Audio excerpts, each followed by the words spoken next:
Oh là là. Oh là là. Mais je vous l'ai dit, je suis trop content. Bonjour, chers auditeurs, chères auditrices, c'est Yanis des Histoires Secrètes. Je suis ravi de vous retrouver. Et je suis désolé parce que ça fait un bail qu'on ne s'est pas parlé. C'est pas mon métier principal et j'ai été très occupé.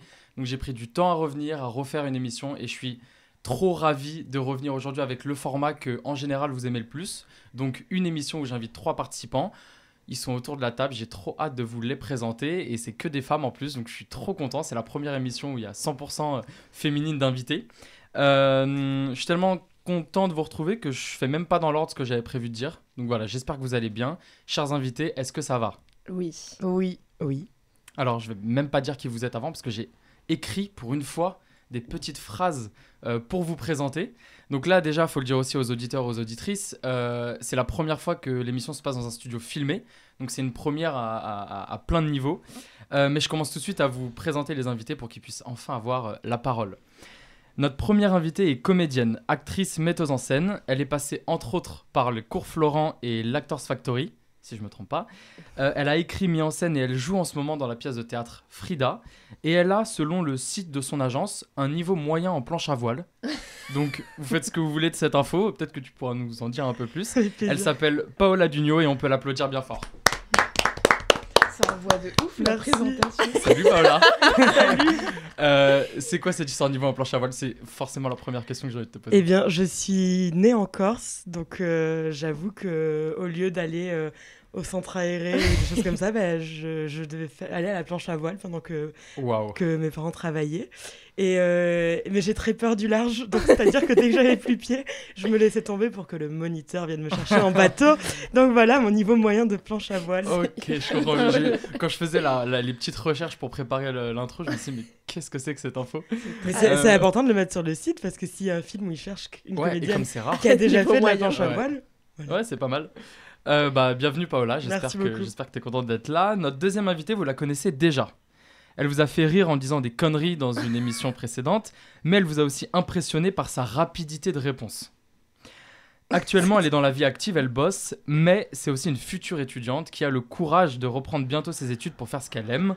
Et ça, déjà, ça s'applaudit. Elle s'appelle Léo, vous la connaissez, on peut l'applaudir bien fort. Coucou. Comment ça va, Maléo ? Ça va très bien, très content d'être là. Qu'est-ce que t'en penses de cette petite intro, ça te va ? Je voulais pas trop tirer sur bien. vous, mais... Non, ça me va très bien, ça me convient, j'ai rien à dire. On va voir pour notre dernière invitée. Est-ce qu'on peut demander quelles sont les études que tu veux reprendre ? Oui, je prépare une école de kiné pour septembre 2025. Ouais. Bravo. Merci. Ouais, ça me fait un peu peur, mais c'est trop cool. C'est C'est très très cool. Notre troisième et dernière invitée, elle aussi vous la connaissez, elle aussi vous a déjà fait rire dans l'émission en me demandant directement les réponses aux jeux auxquels on jouait. Donc j'espère que cette fois-ci elle a appris les règles. Elle est interne en médecine, elle surfe, elle voyage et elle est bronzée aujourd'hui parce qu'elle rentre du surf en voyage. Et elle me traîne parfois dans les événements les plus improbables de Paris, et elle sait très bien de quoi je parle. C'est Laura qu'on peut applaudir aussi bien fort. Merci. Comment ça va ? Ça va très bien. Enfin, je me permets. Oui, je rentre du Maroc. Petite gastro post-Maroc. Voilà, c'est dit. Voilà. Elle ne l'a même pas dit à nous, mais elle dit à toutes les auditrices et auditeurs du podcast. Génial. Quand j'ai dit tu me traînes dans les endroits les plus improbables, tu vois de quoi je parle ? Il y en a eu 2 quand même. Hein. Ah, il y en a eu 2 ? Ouais, c'est quoi le premier pour toi ? Il y en a eu 2. C'est là où on est. Alors, je sais plus comment on l'appelait. C'était la conférence. Ouais. Je sais plus, tu vois, je sais ouais. plus. On s'est retrouvés sur les Champs-Élysées, sur une conférence sur la place de la France au Sahel, donc en Syrie, etc., avec des ambassadeurs et des journalistes de terrain et tout, des envoyés spéciaux. Et nous deux, en jean, dans un coin de la salle, avec la presse, les médias et tout, des ambassadeurs. Conférence gratuite sur les Champs-Élysées. Enfin, je me suis dit, mais dans quoi est-ce qu'elle me traîne dans des trucs ? Et le deuxième, c'est, elle me vend une expo sur le Japon.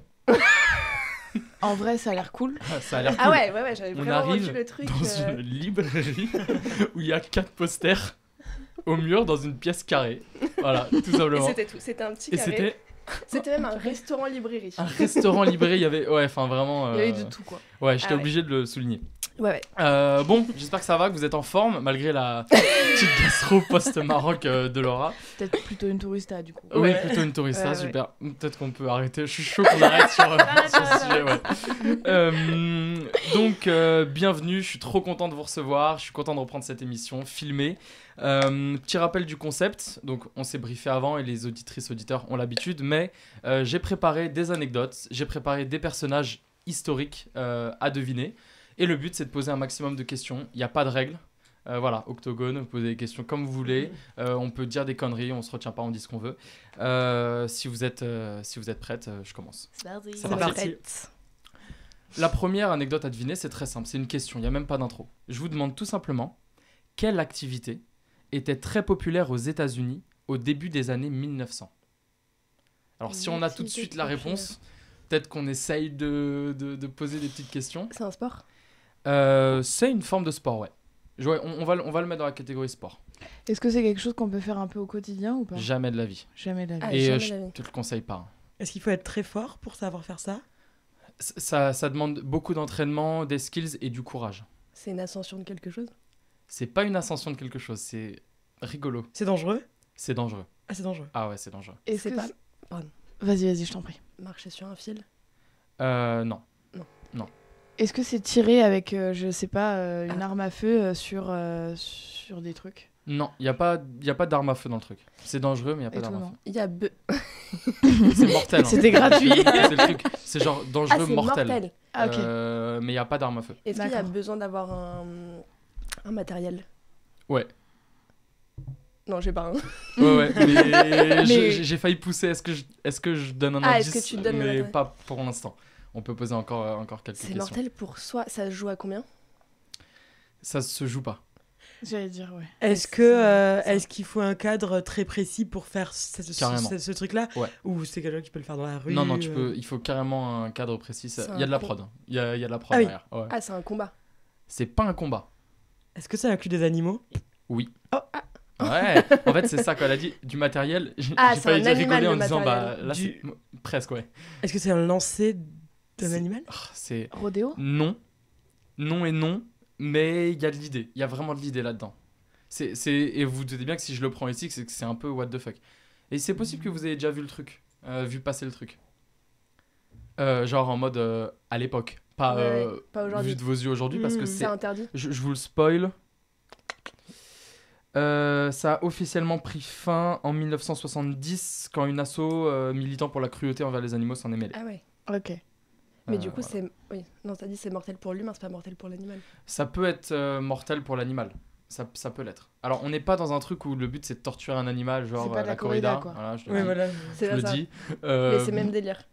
Ça peut être dangereux pour l'animal. Le but de l'activité est pas de faire du mal et de tuer un animal. Ça peut être une des conséquences, comme pour l'humain en fait. D'accord. Est-ce que c'est avec des animaux communs ou est-ce que c'est un animal hyper what the fuck? Plutôt commun, je pense, dans ce Terre- que tu dis. Terrestre ou... Oui. C'est une vache ? Attends, non. Terrestre de la dans le mer. sens où... Ouais, voilà, Voilà. terrestre, oui. Oui, c'était dans ce sens-là. C'est une vache, un taureau, un truc comme ça ? Pose-moi une question. Un taureau. Non. Une vache. C'est l'autre. Non. Et dans un des trucs que vous avez proposé, vous avez évoqué l'animal, sans le dire, mais vous l'avez évoqué. Chien? Non. Est-ce que c'est des combats clandestins d'animaux ? Non. C'est pas un combat. Ah, mais oui, c'est Ça inclut se fait- l'homme. ça se fait Ok, seul. Oui, d'accord. Ça se fait seul avec l'animal. Ouais. Et du coup, faut trouver l'animal, vous êtes pas loin, parce que c'est Ouais. pas what the fuck, c'est plutôt commun. Un taureau? Non, Non. ça... Un coq ? Non. Non, mais Mais pourquoi, il y a pourquoi des on parle combats de- de coqs qui Ouais, sont ouais. ultra violents, Ouais, les gars. ouais, mais On c'est rigole pas pas un combat, avec c'est ça. pas un combat. Mais c'est Ok. vrai que c'est Mais une pourquoi on folie. l'a évoqué? À quel moment on l'a évoqué? C'est Léo qui l'a évoqué. Léo? Elle a évoqué l'animal ? Elle a évoqué une discipline qui se fait avec l'animal. Ah, sans dire. Bah, t'as dit corrida. t'as dit- Le rodéo ? Ouais, donc le rodéo, ça C'est peut se avec faire. des chevaux Ok. Ah, c'est et des ça. chevaux sauvages. Pars pas, hein. Des chevaux, c'est bien déjà. Non, pas sauvage, parce qu'il faut qu'ils soient bien dressés pour pouvoir Donc, faire c'était des cette chevaux. activité. Donc c'était des chevaux. Ok. Et d'après vous, qu'est-ce qu'on pouvait faire? La voltige ? Ah, c'est pas mal. Tout à l'heure, tu disais, est-ce que c'est de l'ascension? Ouais.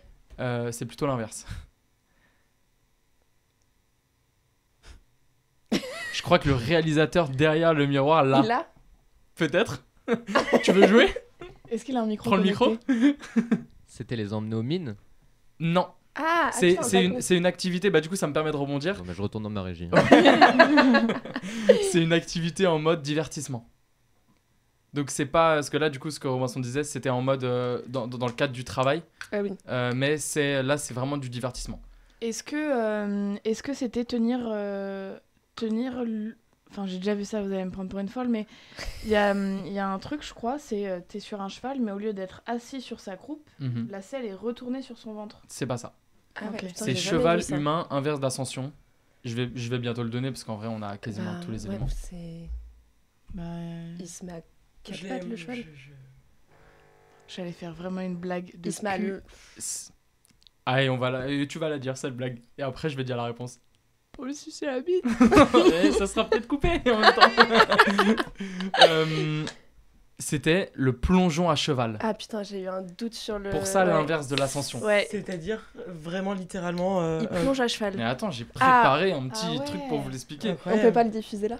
Ah putain, Ça va prochaine être stylé. émission, je le note Il dans veut pas la nous faire prochaine faire émission, non. Ah. carrément. Mais il aurait fallu qu'il. Un cavalier sur un cheval, sur un plongeoir, Ouah. à environ 12 mètres de hauteur.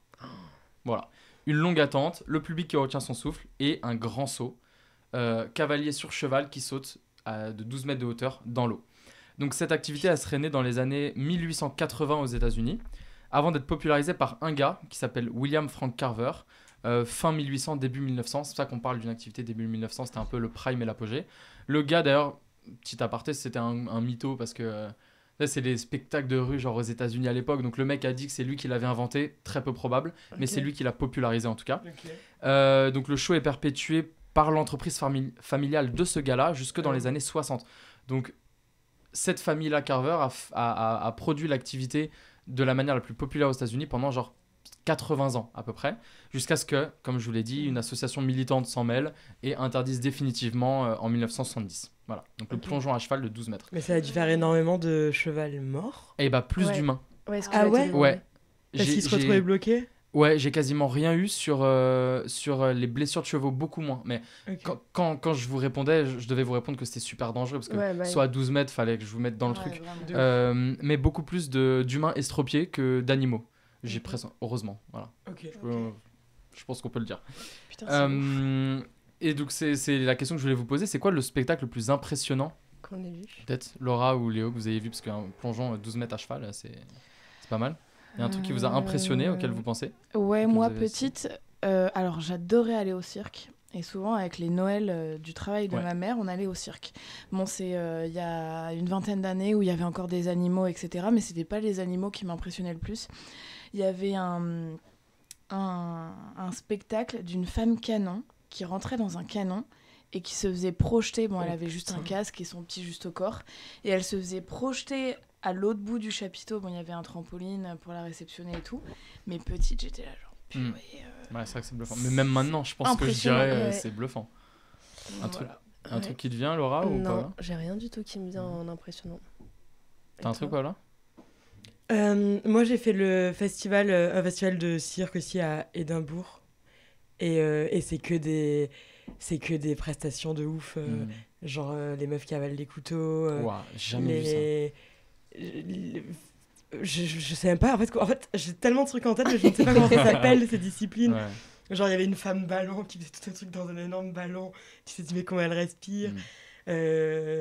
Tous les trucs de tout ce qu'on voit un peu. Vous vous rappelez de l'émission de Patrick Sébastien? Oui, Ouais, bien sûr. Mais en Ah fait, ouais, ouais, Le j'ai un peu week-end, là, vu le plus grand cabaret du monde, ça, ouais. monde. Et ben, j'ai vu tout ça en vrai avec les gens les plus expérimentés dans ça, donc c'était vraiment énorme. Ouais. Voilà. Ok, pas mal, merci d'avoir partagé. Je vote peut-être pour Ouais, le la canon. femme projetée quand même, Ouais. la femme canon. La deuxième anecdote, j'adore ça parce que j'ai préparé un petit storytelling pour vous mettre dans le mood de ce que vous devez trouver. Été 1876. Île de Java, Indonésie. Après un long voyage passé sur au moins 2 bateaux, un homme arrive à Salatiga sur l'île de Java. Engagé volontaire, il rejoint ses camarades de l'armée royale des Indes néerlandaises. C'est un long voyage pour un jeune Européen. Mais au moment d'aller combattre les hommes du sultan sur l'île de Sumatra, il déserte. Il disparaît. des semaines sans trace de lui, jusqu'à ce qu'il vous vogue de nouveau vers l'Europe, seul. Qui était-ce ? Oh, purée. Ah ouais, là. Oh, wow. 1876, île de Java, Indonésie, un engagé volontaire de l'armée royale des Indes néerlandaises qui arrive pour combattre et qui fuit. Et je vous demande qui c'est. J'ai vu un truc récemment sur lui en plus. C'est vrai ? Ouais. Mais je serais incapable de... Je vais donner un indice direct. Il y a un petit lien avec l'actualité. Et je vais tout de suite ouvrir la page Wikipédia de ce type au cas où vous me posez des questions. T'as pas de parce que réseau. Je suis pas un spécialiste. Mais en rapport avec l'actualité, pardon, je suis vraiment pas calée en histoire, mais genre l'actualité politique, une actualité spéciale. Non, c'est juste que cette personne, on en a parlé genre la semaine dernière pour une raison. La semaine dernière, on était le 20 octobre. Ouais, non, vous n'allez pas. Il n'y a rien qui. Peut-être que vous avez vu passer un article ou un post sur les réseaux plutôt pour rendre hommage, mais voilà. En tout cas, vous posez des questions sur qui c'est, donc vous pouvez. est Là, on français peut y aller. Il est français. Est-ce que c'est un nom qu'on connaît, Bien sûr. qu'on a appris en histoire à l'école? Que vous avez appris en tout cas. Personnage historique, j'élargis un peu. Enfin, voilà, c'est une personne qui a marqué les choses. Il y a 7 formes d'art. J'aime bien toutes les formes. Est-ce qu'il a J'aime écrit- l'histoire, donc voilà. Est-ce qu'il a écrit des livres? Il a écrit des choses, ouais. Genre Attends, même si... Pardon, excuse-moi. Un Jules Verne? Même si on l'a appris à l'école, mais si jamais on n'était pas assidu, on doit quand même le connaître. T'es obligé de connaître son Ok. nom. Ouais. Il a écrit des choses, il était poète. Elle fait chier. Putain, soit tu me demandes les réponses, soit tu trouves direct. Genre, c'est chiant. Viens en faisant un juste milieu, un entre-deux, je sais pas. Rimbaud. Non, mais c'est peut-être pas. Oui, voilà. Ah non Putain, c'est pas possible. Pardon, j'applaudis, c'était Non, mais si bravo, beau on comme peut, réponse. ouais, Rimbaud, on peut sérieux l'applaudir, mais... Ah, Voilà, mais attends, Rimbaud. j'aurais jamais pensé. Chier. Putain, j'ai c'est préparé clair, tout un c'est petit Ah, je suis désolée. pour qu'on passe 15 minutes sur le saut à cheval et qu'on passe genre 1 minute Mais 30 sur sur Rimbaud. Rimbaud, putain. J'ai acheté un livre de lui, c'est pour ça. Bah ouais, c'est Rimbaud. Et Ça en t'a fait, transformé. c'était les, je crois, 170 ans de sa Ah, mort la ok. semaine dernière. Et donc, il y a eu des posts hommages. Alors, bien sûr, c'est pas hyper sexy comme sujet. Donc, les médias lambda classiques au Ouais. sud ne s'en mêlent pas forcément. Mais vous auriez pu voir une story de Ouais, trucs de ouais. gens qu'il aime bien. Donc, c'est pour ça que je disais, il y a un petit côté actuel. Bah voilà, c'était Rimbaud, tout simplement. J'aurais Génial. jamais cru. Désolée. Ouais, en fait, du coup, après, on pense ce qu'on veut, mais j'aimais bien l'anecdote parce que je la trouve. C'est un poète, il a écrit beaucoup de choses, notamment pacifistes, et donc on se dit, c'est bizarre qu'il s'engage et qu'il traverse genre la planète entière pour aller se battre à l'autre bout du monde. Il y va, avant de se battre, il se barre, il déserte, Ouais. il a fait un petit tour d'ailleurs d'Europe et d'Asie, et après il est rentré. Donc j'aimais bien l'anecdote du poète C'est qui vrai. s'engage et au final qui se bat pas. Ouais. J'aimais bien le Il truc. est parti pour s'inspirer. Mais Ouais, en je fait, crois que c'est ce qu'on dit d'ailleurs, justement. je crois qu'il a écrit de ses 17 à 19 ans. Et qu'après, il est parti faire un peu le tour du monde et qu'il a complètement arrêté d'écrire. Il faudrait revoir cette C'est petite exactement anecdote. ça. Non, C'est j'ai exactement lu en ça. Il lisant a fait l'article. l'Afrique aussi, beaucoup. Ah il est beaucoup. peut-être passé par là. Mais je crois qu'il a plus trop écrit après ses 19 ans. Ok. Donc, je Ah ouais. crois, je crois. Ouais, mais je crois que c'est à partir de ce moment-là, en fait. Il a vraiment fait une coupure. Mais c'est étonnant pour un poète Ouais. Bah oui, d'aller c'est clair. s'engager. Ouais. Tu veux faire le tour du monde, mais tu t'engages pour vraiment combattre et tuer Et des au gens. final, C'est ouais. pour au final ne pas le faire. Donc j'aimais bien un peu le... Je pensais honnêtement que c'est l'anecdote qui allait durer le plus longtemps. Et bien joué. Franchement, bravo Laura. Paola. Ouais. Dans cette petite émission, la tradition, c'est de parler du rapport à l'histoire des participants et des participantes. Léo et Laura sont déjà venus, donc c'est pas à elle que je pose la question aujourd'hui, mais c'est à toi. Je te pose la question parce que donc, tu fais une pièce qui s'appelle Frida, qui est ancrée dans l'histoire et l'histoire de l'art. Donc moi, innocemment, je me dis, elle adore l'histoire. Donc, évidemment. Mais je te pose quand même la question comme tu es là aujourd'hui. Tu fais cette pièce parce que tu aimes l'histoire ou ça n'a aucun rapport? Aucun rapport, mais merci beaucoup pour l'invitation. Salut. Non, je fais pas du tout cette pièce pour l'histoire, mais évidemment, du coup, j'ai dû m'y replonger, en tout cas dans celle-là. Donc finalement, c'est plus l'histoire, j'allais dire du Mexique, mais ça réunit quand même énormément de sujets très actuels. Ce que j'aime avec ce projet, c'est justement le miroir avec notre époque, donc sur tout ce qui est engagement politique, parenthèse, Frida était très communiste, pour ceux qui ne le savent pas. son rapport en tant que femme libre et indépendante, son rapport à la déconstruction de l'amour, son rapport à son ouverture d'esprit, etc. Mais effectivement, par exemple, on parle de Trotsky, on parle en fait, on parle beaucoup on parle des Rockefeller, il y a un sujet politique et historique. Ok, et donc pourquoi, si t'as pas une appétence particulière pour l'histoire, pourquoi avoir choisi Frida et te replonger sur le Mexique, cette période, cette époque? Est-ce que c'est justement parce que c'était une femme engagée, ou parce que t'aimes bien le Mexique, la personne en elle-même, et c'est par là que... Bon, ça rejoint un peu ce que j'ai dit, mais moi je suis vraiment partie de Frida Kahlo, la femme. En fait, j'ai fait un voyage au Mexique. Okay. Je suis allée visiter la Casa Azul, qui est sa maison. Et après, au Mexique, c'est vrai que Frida est partout, donc tu es obligé de...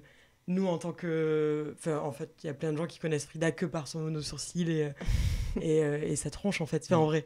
Et du coup, je me suis dit, tiens, je vais lire des livres, je regardais, etc. Et en fait, c'était ouf à quel point elle est actuelle. Donc, je suis vraiment partie d'elle. Et donc, forcément, pour pas raconter des conneries, voilà. Exactitude historique oblige. Oui, exactement. Mais voilà. Et pardon, oui, tu parlais de effectivement l'histoire de l'art, etc. Ouais. En vrai de vrai, bon, toi, t'as vu la pièce. On peut pas trop parler, nous, de tout ce rapport à l'histoire de l'art, parce qu'on n'a pas les droits des tableaux, etc. Non, c'était une des questions que je voulais te poser. Pose-la moi, on fait comme si de rien. Je peux spoil ça, du coup? Enfin, on peut le dire que... Ouais, bien sûr. Ouais. Comme ça répond... Parce que je vois des fois, les gens, ils sont en mode « Oh, on n'a pas vu de tableau. » Voilà, c'est ça. C'est que la pièce, il n'y a pas de tableau de Frida dans la pièce. On les voit regarder, mais il n'y a pas de tableau. Donc, Mais, du coup, bon, sans vous spoiler non plus, on a une narratrice qui est là, qui se balade avec vous dans le public. Et du coup, de temps en temps, elle donne soit des dates pour situer où on est, etc. Soit elle raconte en fait une anecdote sur Frida que nous, on joue pas au plateau. Et il y a de temps en temps, elle décrit des tableaux de Frida. De manière, pour le coup, plutôt explicite. Et vu que moi, j'ai pas le droit de les montrer, ces tableaux, parce que pour une question de droit, tout simplement, mon objectif, c'est que les gens sortent de la pièce et se disent « Ok, je connais toute la vie de Frida, je comprends pourquoi elle a fait telle et telle peinture. Maintenant, je vais aller voir la peinture. » Voilà. Et même pour... en tout cas, là, du coup, je parle d'expérience personnelle parce que oui, je suis allé voir la pièce avant de te recevoir. Merci pour l'invitation. Moi, je me souviens de Frida exactement comme tu as dit, pour le mono-sourcil et, je sais pas, autoportrait... Enfin, elle a fait un autoportrait... À la robe de velours. C'est avec sa colonne vertébrale décalée en plusieurs morceaux. Il me semble que moi, j'avais vu ce tableau. Ah oui, donc c'est pas celui que je viens de dire. Oui. Je sais plus comment il s'appelle, mais en tout cas, je la voyais comme ça. Et donc, quand la narratrice, qui est géniale d'ailleurs, c'était trop génial, la voix était parfaite, décrit les tableaux, on les voit en fait. Au-delà de ressortir en disant j'ai envie d'aller voir les pièces, enfin les tableaux, oui, c'est une chose, ça suscite ça, mais ça suscite aussi l'imaginaire à fond, parce que moi, je me suis à chaque fois... Je les ai peintes dans ma tête. Alors, heureusement, parce que je suis naze. Je suis vraiment très mauvais. Donc, heureusement que c'était que dans ma tête. Mais donc, ça nous les fait vraiment nous les représenter et ça marche super bien. Trop bien. Donc c'était une question de droit. Voilà. C'est une question de droit, ouais, exactement. Puis en vrai, il y en a tellement à montrer. Je me dis, en 1h15, ouais, 10, ouais. Un peu chiant aussi de faire un choix, quoi. Même si... Parce qu'en fait, dans chaque période de sa vie qu'on raconte, en vrai, il y a plusieurs tableaux. Ouais. Ou un tableau très connu. Donc voilà, on a fait ce parti pris de ne pas aller chercher les droits. En vrai, vous avez trouvé un bon moyen de quand même les décrire et de les inclure quand même un peu dans... Ouais, c'était obligatoire, mais c'est vrai que je parle tellement d'elle en tant plutôt que femme et de tout ce qu'elle apporte à notre génération, etc., que presque je parle pas d'elle. Enfin, en tant que peintre, évidemment, on en parle tout le long parce que c'est sa vie, mais je développe pas ce truc-là. Ouais, j'ai aimé ce parti pris. Pense bien à... un petit micro quand tu... Ouais, pardon. Génial. Et donc, est-ce que le fait de faire ces recherches forcément historiques pour que ta pièce soit quand même exacte, est-ce que ça t'a donné envie de creuser d'autres périodes, d'autres époques? Est-ce que t'as eu l'impression que ça t'a réconcilié un peu avec ça? Tu peux dire non. Hein. C'est non, ok. En fait, en vrai, j'ai adoré. C'est fou, en fait, d'apprendre des trucs sur des périodes desquelles tu ne serais pas intéressé, etc. Maintenant, je ne suis pas allée creuser plus, mais c'est quand même très cool parce que j'avais aussi fait un projet sur Simone Veil, par exemple. Et du coup, pareil, j'avais repris toute sa vie, j'avais relu toute la biographie, etc. Donc là, ça amène à énormément d'autres sujets aussi historiques. Donc j'aime bien aussi, par l'art et par des femmes que j'admire, ou des hommes, ou des sujets, aller me replonger du coup dans l'histoire. C'est plutôt un effet ricochet dans ce sens-là pour moi. Ok, et donc ta manière, au-delà de tes recherches pour les projets que tu développes, tu ne consommes pas l'histoire, même en film, en documentaire, est-ce que c'est des moyens plus... Parce que la lecture, c'est quelque chose, c'est quand on n'est pas passionné, faut y aller, je sais que c'est difficile, mais est-ce que tu peux avoir une consommation de films qui ont un caractère historique ou de docu ou... Carrément, j'adore ça. J'adore les docus, j'aime beaucoup les films aussi... ça s'appelle un film historique, un film d'époque. Oui, à caractère historique. À caractère historique, voilà. Oui, carrément. donc quand même. Oui, à fond. Et avec une période en particulier ou pas forcément ? Non, pas forcément. Non, pas forcément. Ok. Je t'ai harcelé là. Mais j'avais besoin de réponses aussi en voyant la pièce. Désolée du coup de pas être aussi calé que ça. Ah bah non, pas du tout. Au contraire, ceux qui écoutent, vous le savez très bien, en ayant entendu les rapports à l'histoire de plus de 20 personnes qui sont passées, il y en a même qui arrivent en disant « je suis fâché avec l'histoire » ou « j'ai un rapport difficile ». Oui, mais du coup, c'est qu'ils ont un rapport, oui. Oui, mais t'en as quand même un parce que finalement, tu vois, en creusant, t'aimes te renseigner et t'adores ça via juste toi ce que tu aimes faire dans la vie et tu consommes quand même d'une manière ou d'une autre. Il y en a qui sont fâchés ou qui ont un rapport difficile parce que même l'histoire familiale peut être difficile. Donc il y a vraiment de tout. Donc non, t'excuses pas, c'est très cool. Je peux poser une question à Paola. Tu as écrit la pièce et tu joues dedans. Ouais. C'est ça. Ok. Je l'ai mis en scène aussi. Okay. Mais en gros, juste pour... je joue le plus petit rôle féminin, je joue la sœur de Frida et après on joue tous plusieurs personnages, mais du coup j'ai surtout écrit et mis en scène ce projet. Ouais. Ok. Voilà. Bravo. on en reparlera de toute façon un petit peu à la fin parce que c'est vrai que moi je suis allé la voir il y a 15 jours et c'était génial. Après moi j'adore l'histoire et l'histoire de l'art, j'adore les peintres. J'aime bien l'histoire de Frida aussi que je connaissais peu et ça m'a objectivement et honnêtement vraiment plu. Donc on en reparlera un petit peu après. Merci beaucoup Paola. La troisième anecdote à deviner, et là je pense que vu ce que nous a dit Paola, comme elle a fait des recherches pour la pièce, je pense qu'elle a la réponse. Donc peut-être que Paola pourra m'aider à répondre aux questions plutôt. Enfin, j'aurai la réponse. Je crois que si. Je crois que d'ailleurs en voyant la pièce, je me suis dit merde, ça je peux pas en parler. Je crois. Donc je m'adresse j'essaye plutôt. De pas trouver rapidement. Okay. Je vais me remettre à compter les points dans l'émission, ça. Je vous demande tout simplement qui a offert des boucles d'oreilles à Frida Kahlo. Tu l'as. Donc plutôt Laura Léo et peut-être que Paola pourra m'aider à répondre à vos questions. Mais moi je triche, je m'ouvre la page Wikipédia tout de suite. C'est un homme mexicain. Vas-y, pose qu'une question s'il te plaît. C'est un homme. Ouais. Il est mexicain. Non. Il est français. Non. Je te fais toutes les nationalités. Tu peux. Américain. Non. Est-ce que c'est un... non, mais là la nationalité, donc peut-être que... Je réfléchissais en même temps, donc ça m'allait très bien. Est-ce que c'est pas un homme qui partageait sa vie? Non. D'accord. C'est un homme qui avait des sentiments pour elle? Paola. Non, mais on n'a pas le même du coup, je crois. Ah, donc tu peux jouer? Ah, c'est marrant. Bah donc je crois que je peux jouer. Attends, est-ce qu'il est russe? Non. Okay. Ah oui. Non, il est pas russe. Donc tu joues en fait. Bah donc je joue. Bienvenue dans le jeu, Paola. Merci. Non, vraiment, moi je vais être très énervée contre moi. Je me suis juré que plus personne pouvait m'apprendre une seule information sur Frida Kahlo. Mais en fait, je pense que tu l'as et tu l'as caché parce que dans la pièce, je veux pas. Si tu joues, je vais pas en dire plus. Ouais, on en parlera après. Chelou. Donc, je sais plus. Donc, c'était quoi la question? Non, pour récapituler, c'est un homme pas mexicain, pas russe, pas américain, qui n'avait pas de sentiments pour elle, en tout cas particulier. Il est photographe? Non. Français? Non. C'est sa famille? Non. Bah alors là. Oh, j'adore. Oh, j'adore ta tête, je suis trop content. Mais je suis vénère. Mais je pense que quand je vais le dire, tu vas dire ah oui. Je pense. Quelqu'un. Question, c'est pas grave. J'espère pour toi. Bah là, je suis quand même allé creuser. J'ai quand même creusé. Mais elle a beaucoup creusé aussi. Est-ce que c'est un peintre surréaliste? Peut-être. Ah. Je peux essayer? Vas-y. Est-ce que c'est André Breton? Non.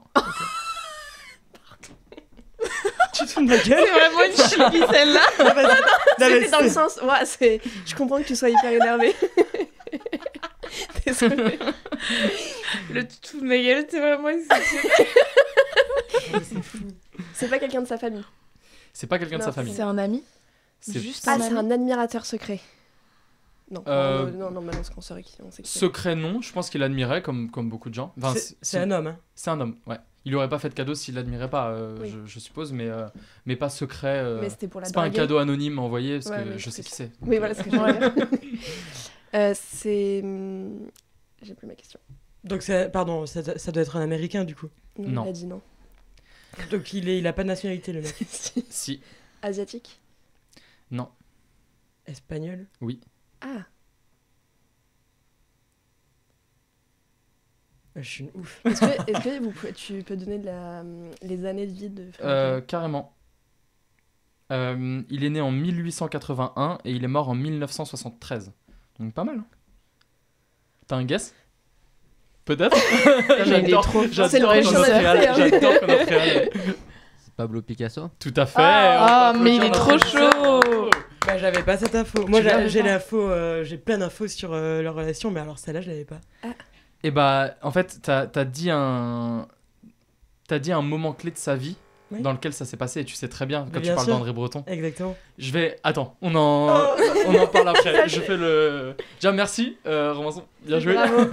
Il y a 4 participants, en fait, aujourd'hui. C'est ça. J'adore. Je me sens comme McFly et Carlito quand ils incluent leur équipe, genre, dans le truc filmé. Donc pour remettre un peu le contexte, tu te fous de ma gueule? Ouais. C'est le premier truc qui m'est venu. Je me suis dit, oh le melon du mec. J'aurais pu sortir mieux, mais bon, comme bref. Frida est invitée en France par le boss du surréalisme, on peut le dire, André Breton. Malgré son profond dégoût pour la capitale française, dégoût qu'on ressent très bien dans la pièce d'ailleurs, elle qualifiera la ville de sale, prétentieuse, en partie parce que Frida n'aime pas le mouvement surréaliste. Ce mouvement l'énerve. Et elle n'aime pas les bourgeois. Enfin, bon, elle a baigné dans ça aussi, mais c'est qu'elle a un vrai problème avec les gens de la haute, en fait, en vrai. Ouais. Donc en venant à Paris, en étant invitée par le boss du surréalisme, vous voyez comment on est en France et à Paris sur ce truc de l'art. Donc elle a une aversion totale, mais elle se voit offrir une paire de boucles d'oreilles en forme de main d'ivoire par Picasso. Et donc son voyage en France est un succès parce que le Louvre lui achète l'un de ses autoportraits et Elzia Schiaparelli crée une robe en son honneur qu'on appelle la Madame Rivera parce qu'elle est mariée à Diego Rivera du coup. Donc c'est au moment quand Paola tu disais est-ce que c'est André Breton parce que quand tu disais surréaliste, oui parce que Picasso en fait aussi partie, même s'il y a aussi le cubisme et tout, mais il fait aussi partie du surréalisme, c'est pour ça. Mais en tout cas c'était en effet de cette période de sa vie quand elle avait été invitée en France par les surréalistes.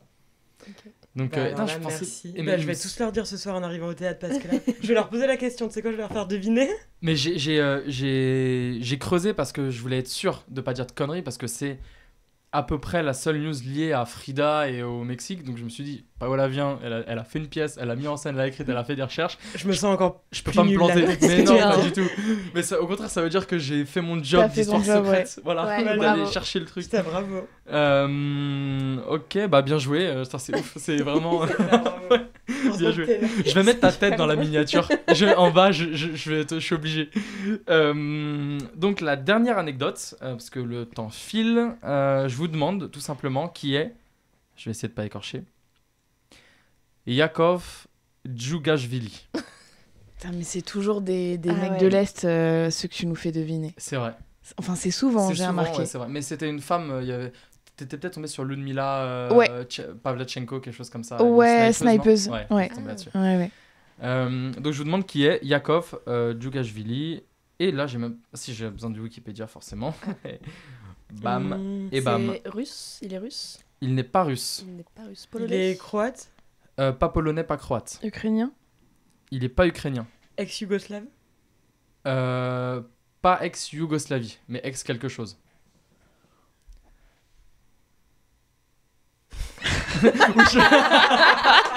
Il faut savoir, pour ceux qui écouteront seulement en format audio, que quand il y a un blanc et on n'a pas de questions, toutes les têtes se tournent vers le réalisateur de l'émission derrière la vitre pour voir s'il a un guess. Donc c'est pas ex-Yougoslavie, mais c'est en effet ex-URSS.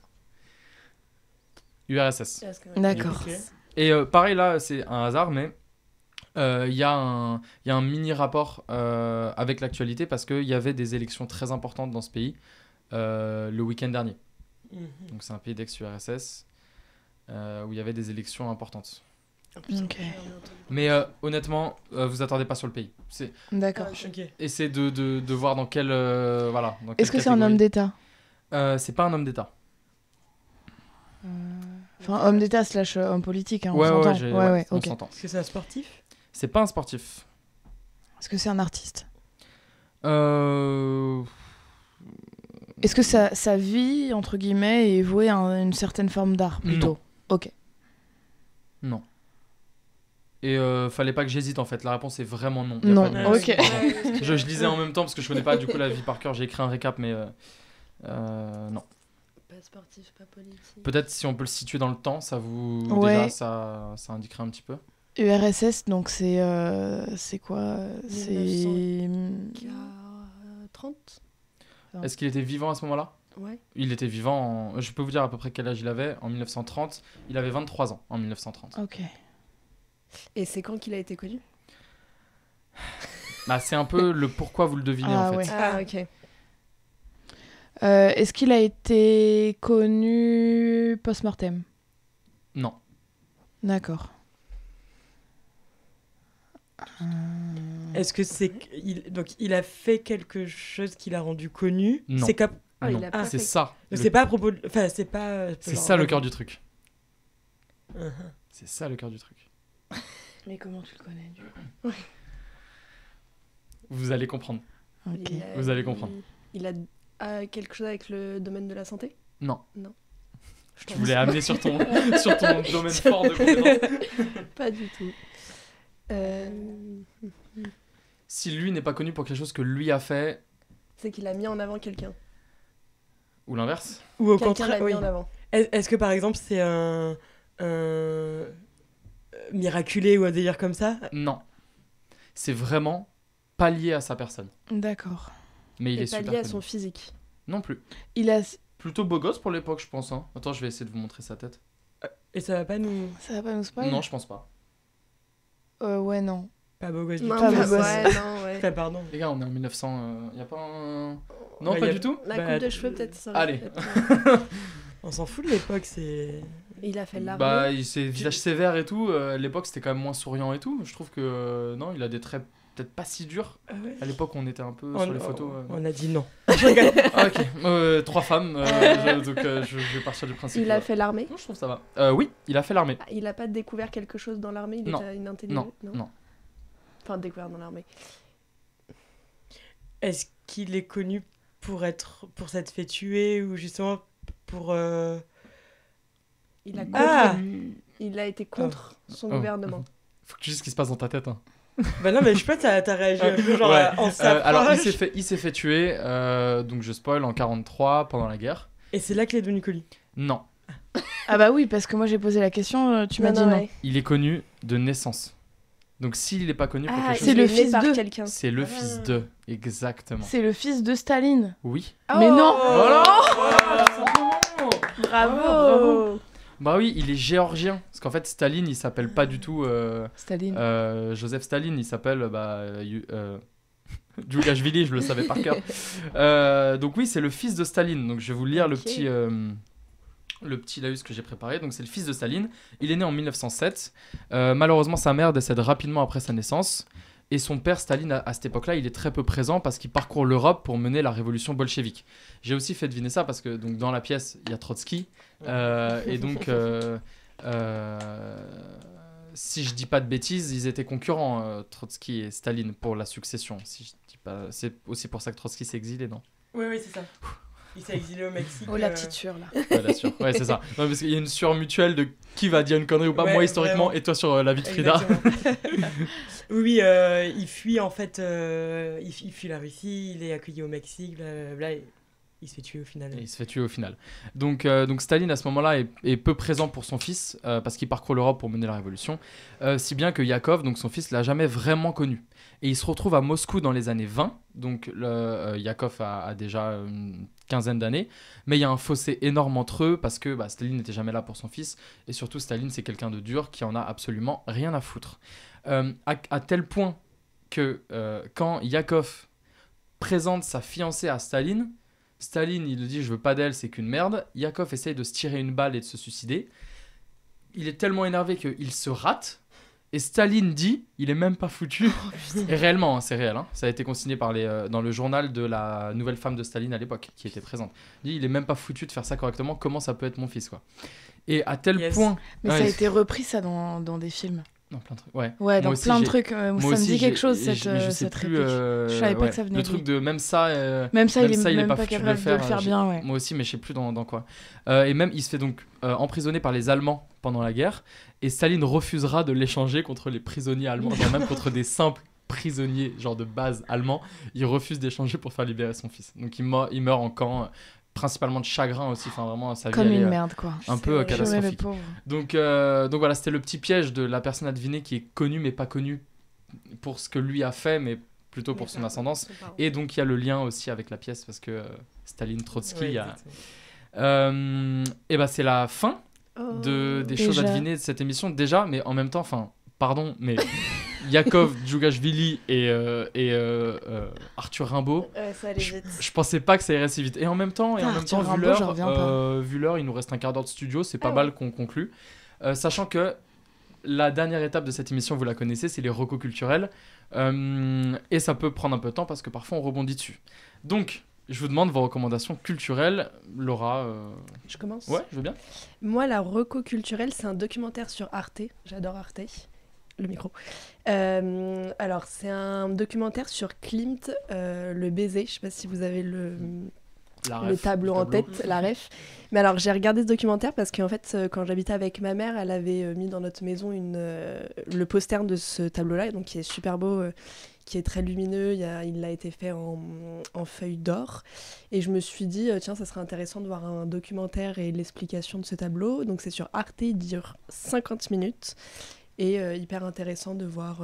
En fait, ils expliquent comment le tableau a été fait, ils expliquent un petit peu la vie de Klimt, et ils font un peu des plans aussi sur la ville de Vienne, parce que c'est là-bas, au musée du Belvédère, que le tableau est gardé. Enfin, je sais pas comment on dit. Ouais. Voilà, donc documentaire plutôt intéressant, pas très long. Et est-ce que t'aimais Klimt de base ou t'es tombé dessus par hasard? Parce que je sais que même à l'Atelier des Lumières, dans le 11e, il y a souvent des trucs immersifs sur Klimt. Ouais, je l'ai pas vu d'ailleurs, cette expo. Non, c'est vraiment parce que... Enfin, de base, je connaissais pas... c'est vraiment parce que j'ai vu le poster chez moi pendant longtemps que du coup, Klimt, ça a été un peintre que j'ai connu. Enfin, c'est comme ça que je l'ai connu. Voilà. Et c'est plutôt dans cette démarche-là. Ça t'a donné envie d'aller plus loin sur lui ou pas? Parce que moi, je suis pas très fan. T'es pas très fan de Klimt? Sur quoi? Sur sa manière de peindre? Ouais, t'es pas... Ouais, je suis pas client. Je suis pas la cible. Ça me touche pas vraiment, mais du coup, est-ce que toi, ça t'a donné envie de Ouais, pour le coup, j'aimerais bien même aller voir le tableau au musée. À Vienne? Ouais, à Vienne. Ok, voilà. Trop bien. Ça sera écrit, de toute façon, toutes les recos, on les écrit comme d'hab dans la description de ce podcast. Voilà. T'en avais une deuxième? Non, là pour le moment, c'est la seule que j'ai. Vous avez une question? J'ai monopolisé la question sur la non, non. Parfait. Toutes les recos sont là. Ouais, très clair. Léo? Alors moi, ma reco du jour, c'est un roman graphique un peu comics. Je me suis pas mal remis à lire ces derniers temps. T'en avais déjà recommandé un? J'en avais déjà recommandé un, et en fait avec des potes, on se voit un peu les vendredis soirs en ce moment, et on s'est fait un délire de club de lecture, qui tient une fois sur deux, mais moi ça m'a remis dedans aussi. Et en fait, c'est un livre de base qui ne m'était pas destiné, mais qui était destiné à Melvin, que j'ai pris dans sa bibliothèque. Et en gros, ça s'appelle Fable. C'est plein de nouvelles qui sont recueillies dans un gros comics. Et en fait, les personnages principaux, enfin tous les personnages de ces histoires, sont tirés des contes de Grimm, des contes d'Andersen, des contes de Walt Disney. Et ils en ont créé une histoire. C'est super bien écrit. Les dessins sont vraiment super cool. Et tu retrouves les trois petits cochons qui résolvent des enquêtes avec Blanche-Neige. Mais c'est vraiment... crossover c'est super stylé.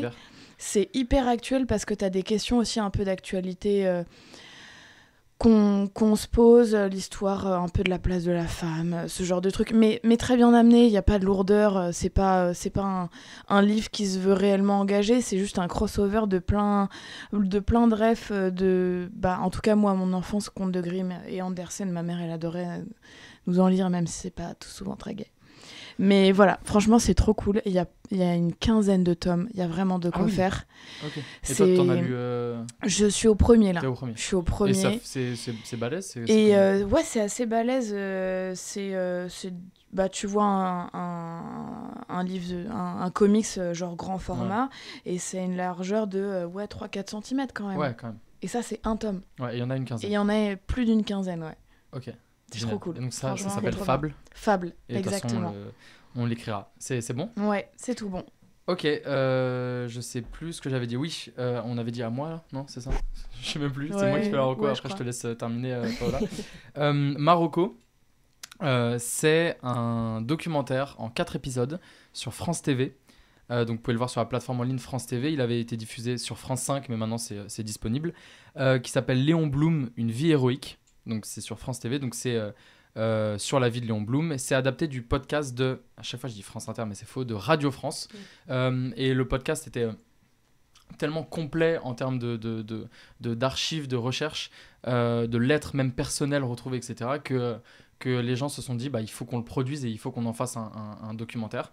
Donc honnêtement, moi j'avais jamais écouté le podcast en question, donc je suis tombé directement je crois sur TikTok parce que je suis les trucs comme ça. J'étais tombé sur le documentaire et je me suis pris une claque absolue. Ah ouais, c'est pas j'ai trouvé ça. Après, j'aime beaucoup Léon Blum.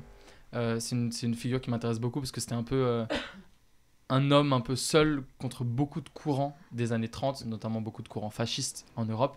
Et c'est un des seuls qui a eu le courage de se dresser. D'ailleurs, c'est aussi un peu actuel parce que le nouveau Front Populaire qui a vu le jour, je fais pas de politique, là je parle de faits, c'est tiré du Front Populaire de Blum, en fait, qu'il a créé pour contrer la montée du fascisme en 1936, en fait, en France. Donc ça vient de lui, donc il y a plein de choses qui viennent de lui. Moi, c'est un personnage qui me passionne énormément et que j'affectionne beaucoup. Donc j'adorais découvrir, et puis c'est en 4 épisodes, on part presque du début de sa vie d'adulte jusqu'à sa mort. Donc on passe par la guerre et on passe par ses luttes et ses prises de position et ses infidélités et plein de choses en fait qu'on ne connaît pas forcément. Donc j'ai trouvé ça passionnant. Il y a des lettres pareilles qui sont lues. Donc le pouvoir de la narration, on en parlait tout à l'heure. C'est juste extraordinaire, on est dedans à fond. Si bien que quand je le regardais, j'avais mon ordi, mes notes et je notais tous les trucs importants parce que j'espère recevoir dans l'émission la production ou la réalisatrice de ce documentaire. Donc si jamais parmi ceux qui écoutent, il y a un contact, je prends, j'essaie de mon côté aussi, mais ça serait top. Donc voilà, Léon Blum, une vie héroïque sur France TV, 4 épisodes de 45 minutes. Et j'ai trouvé ça génial. Et il y a des reconstitutions un peu genre de scènes où c'est vraiment du docu. Genre est-ce que c'est un peu scénarisé Non, c'est très peu scénarisé. Non, c'est beaucoup d'images, de photos d'archives et de vidéos d'archives. Et parfois, quand ça doit être un peu scénarisé, c'est fait avec une méthode visuelle que j'aime beaucoup, dont j'ai oublié le nom. C'est comme un dessin qui s'anime, mais un vrai dessin manuel qui s'anime avec de la couleur. Ça a un nom. J'avais recommandé un... Robinson. Ouais, peut-être, non. donc voilà. Stop motion ou un truc comme ça. C'est pas ça.